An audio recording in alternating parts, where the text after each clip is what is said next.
اور اجازت ہو تو اسی ممبر سے ان پاکھنڈیوں کو اعلان کریں،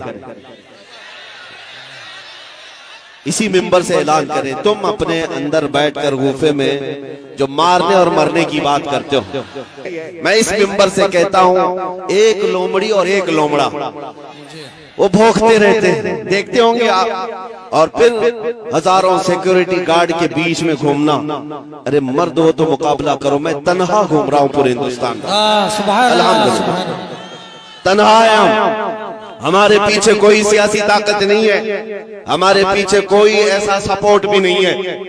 بعض لوگ تلاش کرنے کے لیے میرے گھر تک آئے تھے کہ ان کو کون بیکنگ کر رہا ہے، کون سی سیاسی پارٹی ان کے پیچھے ہے۔ ہم نے کہا تھا تمہاری ناک رکڑ جائے گی اور تم پتہ نہیں کر پاؤ گے کہ کون بیکنگ کر رہا ہے، اس لیے کہ ڈھونڈا ہی کرے صدر قیامت کے سپاہی، وہ کس کو ملے جو تیرے دامن میں چھپا۔ ہم مومنین کی بیکنگ اور اگر سپورٹ کہیں سے ہوتا ہے تو گنبد خضرا سے ہوتا۔ نبی پاک صلی اللہ تعالیٰ علیہ وسلم کی محبت لے کر ہم پوری دنیا میں تنہا چلتے ہیں، الحمدللہ خوف نہیں ہوتا، اس لیے کہ ظالموں ڈراؤ اسے جسے جینے کا شوق ہو، موت سے ڈرانا، جیل سے ڈرانا، پھانسی سے ڈرانا، اسے ڈراؤ جسے جینے کا شوق ہے۔ ہم تو روز رات یہ سوچ کر کے سوتے ہیں کہ کب ملک الموت آئے، روح قبض کرے اور ہمارے نبی سے ہماری ملاقات کرائے۔ سبحان اللہ سبحان اللہ۔ ہے شب غور بھی اسی گل سے ملاقات کی رات۔ عزیزان گرامی وقار، میں بات یہ کہہ رہا تھا، آپ اپنا جوش تھوڑی دیر کے لیے خاموش رکھیں، تھوڑی دیر کے لیے میں بات یہ کہہ رہا تھا کہ ان کی اتنی طاقتوں کے ماتحت ہونے کے بعد لومڑی اور لومڑا چند کمروں کے اندر بیٹھ کر کے ویڈیو بنا کر وائرل کر کے مسلمانوں کے دلوں کو چھلنی کرنے کی کوشش ہے، اور ہیپوکریسی جو ڈیموکریسی ختم ہو کر ہیپوکریسی جو آئی، یہ سارے مناظر کے بعد میں ان سے کہتا ہوں، میں نے ایک کلپ سنی، کوئی وہ لومڑی کہتی ہے ایک اور ایک لومڑا کہتا ہے کہ ہم 20 لاکھ لوگوں کو ماریں گے، اتنے مسلمانوں کا قتل کریں گے تو پھر ہمارے یہاں پر ہندو راشٹر قائم ہو جائے گا۔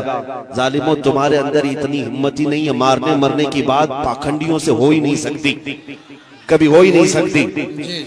ایک بات میں کہوں گا، اگر مارنے اور مرنے کا شوق ہی ہے تو چلو میں بھی چلتا ہوں، تم بھی چلو، بارڈر پر کھڑے ہو جاتے ہیں، اب بارڈر پر کھڑے ہوں گے، اپنے دیش کی رکشا کرتے ہیں، اپنے دیش کی حفاظت کے لیے چلو بارڈر پر چلتے ہیں، پھر دیکھا جائے گا کہ کتنی گولیاں تم کھاتے ہو کتنی ہم کھاتے ہیں۔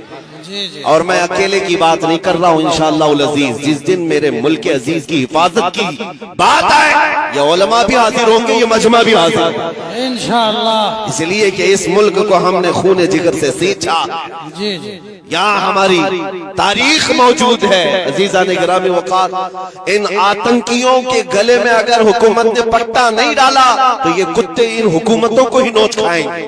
وہ دن بھی آئے گا جب یہی کتے ان کے لیے بھاری پڑ جائیں گے، یہی بھاری پڑ جائیں گے۔ اندازہ کر لے میرے عزیزوں، قارون شاید یہ سمجھتا ہے کہ پیسے کی ریل پیل سے میں 100 سال جی لوں گا، یہ شداد، یہ حامان، یہ فرعون یہ سمجھتا ہے کہ میں اپنی طاقت کے بل بوتے پورے لوگوں کی گردنوں پر حکومت قائم کر لوں گا۔ وہ تو بڑی طاقتیں تھی، تمہاری حیثیت مچھر کے برابر بھی نہیں۔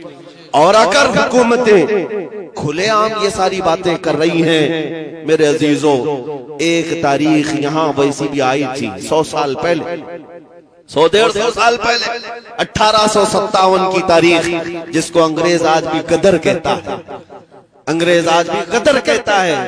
1857 کی تاریخ میں انگریزوں کو بھی یہی نشہ چڑھا تھا، یہی نشہ چڑھا تھا کہ ہم جو چاہے کر لیں گے، قتل عام کریں گے، مار ڈالیں گے۔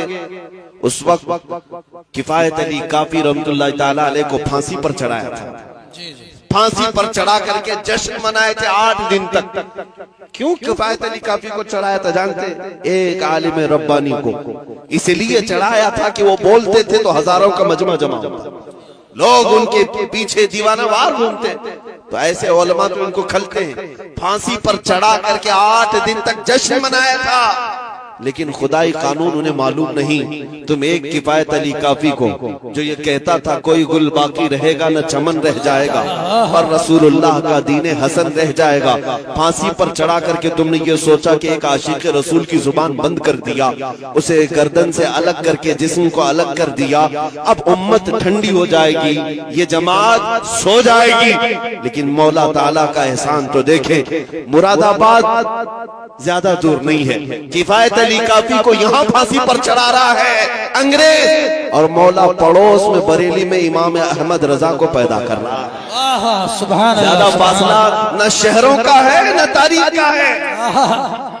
ایک عاشق رسول اگر تمہارے ہاتھوں پھانسی پر چڑھا ہے تو اللہ تعالیٰ نے دوسرا ایسا عاشق پیدا کیا جس نے کروڑوں دلوں میں یہ عشق بھر دیا، کروں تیرے نام پہ جاں فدا، نہ بس ایک جاں دو جہاں فدا، دو جہاں سے بھی نہیں جی بھرا، کروں کیا کروڑوں جہاں نہیں.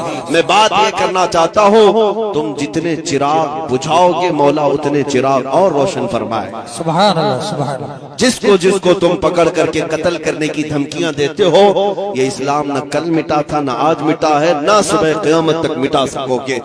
اللہ نے قرآن پاک میں فرمایا ہے یریدون لیطفئوا نور اللہ بافواہہم واللہ یرید ان یتم نورہ ولو کرہ الکافرون.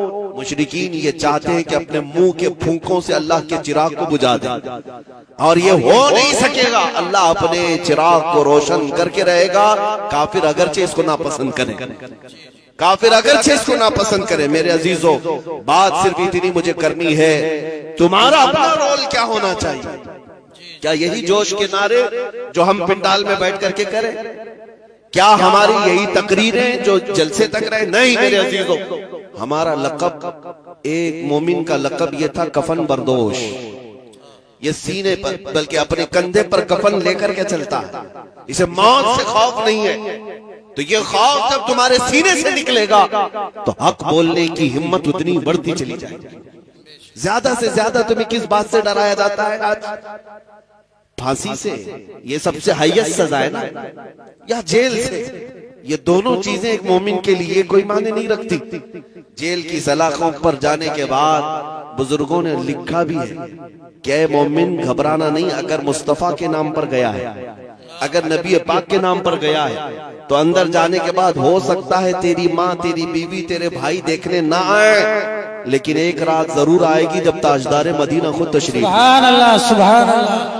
وہ بھی خوف نہیں رکھنا. حضور کے انتظار میں ہم دن کاٹ لیں گے، حضور کے انتظار میں ہم راتیں کاٹ لیں گے.